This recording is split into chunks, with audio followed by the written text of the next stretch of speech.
ঝুমুরকে ধরতে গেলে হাতে নাতে ধরে সহদেবকে উচিত শিক্ষা দিল রাঙা। অন্যদিকে জল থেকে বের করতে চায় কবিতা রাঙাকে। সম্পূর্ণটা জানতে এক্ষুনি চ্যানেলটিকে সাবস্ক্রাইব করে না টেনে দেখতে থাকুন। গল্পের শুরুতেই আমরা দেখতে পারবো রাগামতি ঝুমুরকে নিয়ে সে ফরেস্ট ফাইটার দলের ক্যাম্পে চলে আসে। কবিতা তখন বলে, রাগা তুই এটা কি করলি? তুই কেন ঝুমুরকে এখানে আনতে গেলি? তোর জন্য কিন্তু আমরা বিপদে পড়তে চলেছি। গ্রামের সকল লোকেরা এসে আমাদেরকে দোষারোপ করতে শুরু করে দিয়েছে। তুই নাকি ঝুমুরকে কলকাতায় নিয়ে গিয়েছিস। এখন কেন কেন তুই এটা করলি? কেন তুই পারিবারিক বিষয়ে ইন্টারফেয়ার করছিস? দেখ, আমরা এখানে এসেছি শুধুমাত্র জঙ্গলের সম্পদ রক্ষা করার জন্য, কারো পারিবারিক বিষয়ে ইন্টারফেয়ার করার জন্য না। এখন ঝুমুর যদি কোনো কিছু হয়ে যেত তাহলে সে দায়ভার কিন্তু আমাদের নিতে হতো। আমরা তো গরিব ঘরের মেয়ে। তুই হয়তো বা শহরে থাকিস, তোর বড় ঘরে বিয়ে হয়েছে, তুই তীরন্দাজ, তুই চলতে পারবি। আমাদের পেটে তুই লাথি কেন মারছিস? আমাদেরকে বিপদের মুখে কেন ফালাচ্ছিস? হ্যাঁ, ঝুমুর কেনে টানা পড়না হচ্ছে, জঙ্গলে নানা লোকের নানা কথা বলছে। এদিকে তখনই রাঙা ভীষণ রকম রেগে যায়। রাগা তখন বলে, আমি আবার কি করলাম? আমি তো কোনো কিছু করিনি। তখনই আবার কবিতা বলে, তুই কি না করেছিস? তুই ঝুমুরকে কেন কলকাতায় নিয়ে গেলি? এখন লোকেরা এসে আমাদেরকে বলা বলি শুরু করে দিয়েছে যে আমরা নাকি ঝুমুরকে পাচার করে দিয়েছি, আমাদের বিরুদ্ধে অ্যাকশন নিবে। এখন সেই দায়ভার কে বহন করবে? তুই বহন করবি? এদিকে রাঙা তাদেরকে বোঝানোর চেষ্টা করে আসলে ঝুমন বিপদে পড়েছিল।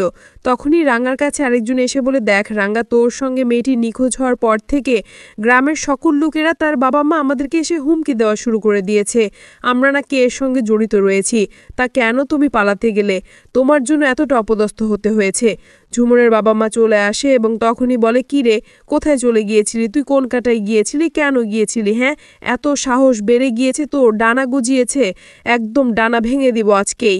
আজকে আমার পছন্দের ছেলের সঙ্গে ওর বিয়েটাও দিয়ে দিব। এ বলে তখন ঝুমুরকে হাত ধরে টানতে টানতে নিয়ে যাচ্ছিল। রাগা তখন ভীষণ রকম রেগে তীরটা বার করে এবং বলে, শোন, এই তীর দিয়ে কিন্তু তোর পেটে পুরোপুর করে দিব।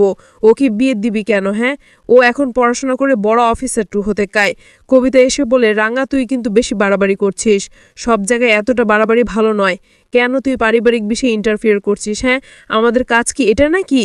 তখনই রাগা বলে, আমরা ফরেস্ট ফাইটার দল, জঙ্গলের সম্পদ রক্ষা করা আমাদের দায়িত্ব। তাদের এই জঙ্গলের মানুষদেরকে রক্ষা করো আমাদের দায়িত্ব। তাদের ভালো লাগা মন্দ লাগা সকল কিছু আমাদেরকে দেখতে হবে।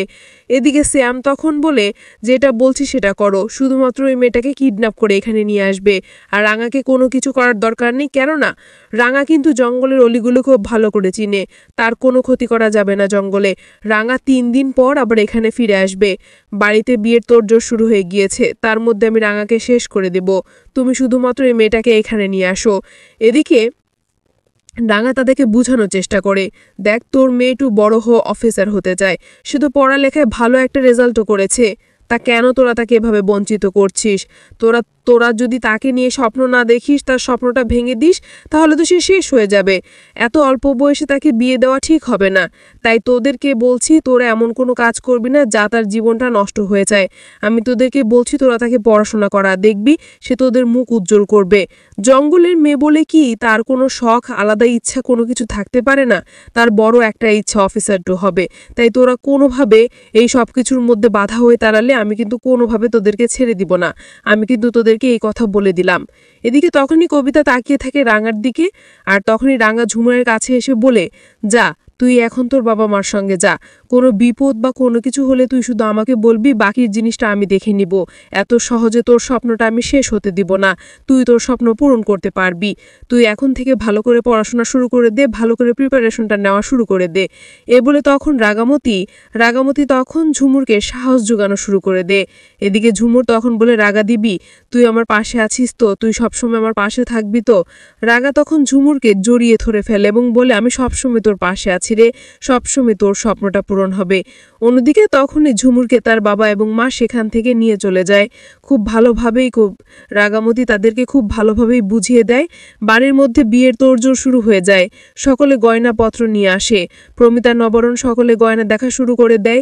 নিচে নেমে আসে ময়না এসে বলে, ও মরি যায়, এত গয়না! আমার বিয়েতে তো এত গয়না ছিল না, হঠাৎ করে এত গয়না। আরেকটা কথা বলছি বাবা, গয়নাগুলো কিন্তু সাবধানে রাখতে হবে, বাড়িতে কিন্তু চোরের অভাব নেই, কখন কি হয়ে যায় তা তো আর বলা যায় না।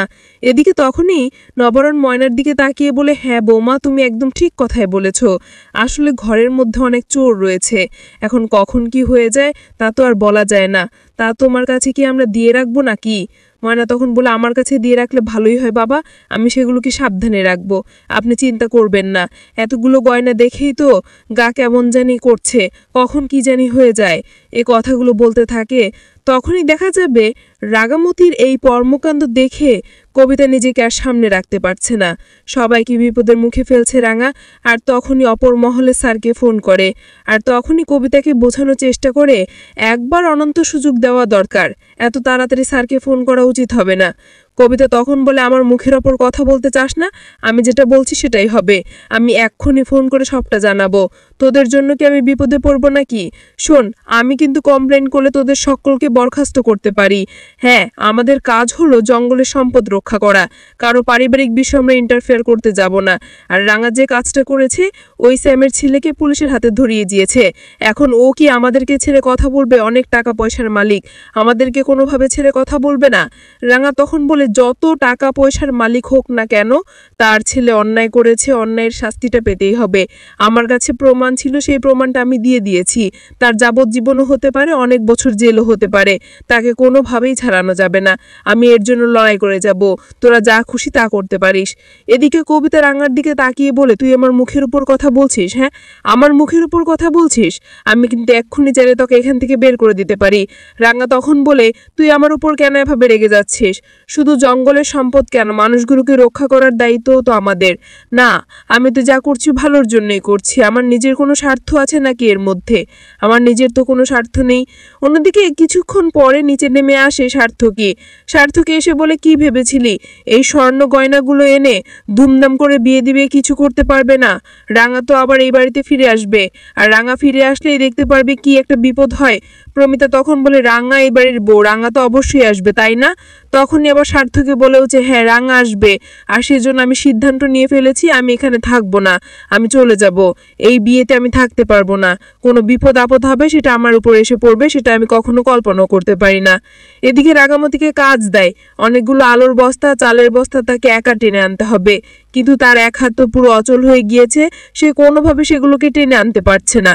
তবু রাঙামতি হাল ছেড়ে দিচ্ছে না। রাঙামতি অনেক কষ্ট করে হলেও এক এক করে বস্তাগুলো ঘরের ভিতরে আনা শুরু করে। তাকে তখন একটা মেয়ে এসে বলে, বলছিলাম কি, রাঙার তো এক হাত অচল, তাকে একটু আমরা সাহায্য করি না, কেমন হয়ে যাবে? আর তখনই কবিতা বলে, বেশি পাকুয়ামি করিস না, যেটা করার সেটা করতে হবে। রাঙার কাছে এসে তার সহযোগী এক মেয়ে এসে বলে, আচ্ছা রাঙা, তোর তো বাড়িতে একটা বিয়ের অনুষ্ঠান, তা তুই ছুটি নিলেই পারতি, হঠাৎ করে কেন তুই এখানে আসতে গেলি বলতো? এ কথা শোনার পর রাঙা তখন পুরনো কথাগুলো মনে করতে থাকে, কি করে যাবে এখন সেই বাড়িতে, এই কথাগুলো বারবার মনে করতে থাকে। এদিকে হঠাৎ করে ফোন করে স্যার, ফোন করে আর তখনই রাঙার সঙ্গে কথা বলতে চায়। তখনই রাঙাকে ফোনটা দেয়। রাঙাকে ফোন দেওয়ার পর স্যার তখন বলে, রাগা, তোমার নামে এসব কি শুনছি, তুমি কেন বাড়াবাড়িটা করছো? জঙ্গলের সম্পদ রক্ষা করবে, কারো পারিবারিক বিষয়ে ইন্টারফেয়ার করবে না। রাগা তখন বলে, স্যার আমি তো এখানে অন্যায় কোনো কিছু করিনি, আমি ওই মেয়েটার জীবন বাঁচিয়েছি, সেই মেয়েটি বিপদে পড়েছিল, কলকাতায় তার সম্মান নষ্ট হয়ে যাচ্ছিল, আমি সেই ছেলেকে পুলিশের হাতে ধরিয়ে দিয়েছি, এখন অন্যায় প্রতিবাদ কি করা যাবে না? শুধু ফরেস্ট ফাইটারের হয়েছে বলে শুধু জঙ্গলকে রক্ষা করতে হবে, মানুষদেরকে নয়, তা কি করে হতে পারে? তোরা যা খুশি তা করতে পারিস, কিন্তু আমি আমার কাজ চালিয়ে যাব। এই বলে তখন চিৎকার করে ওঠে। এই ছিল আপডেট পেতে সাবস্ক্রাইব করে রাখুন।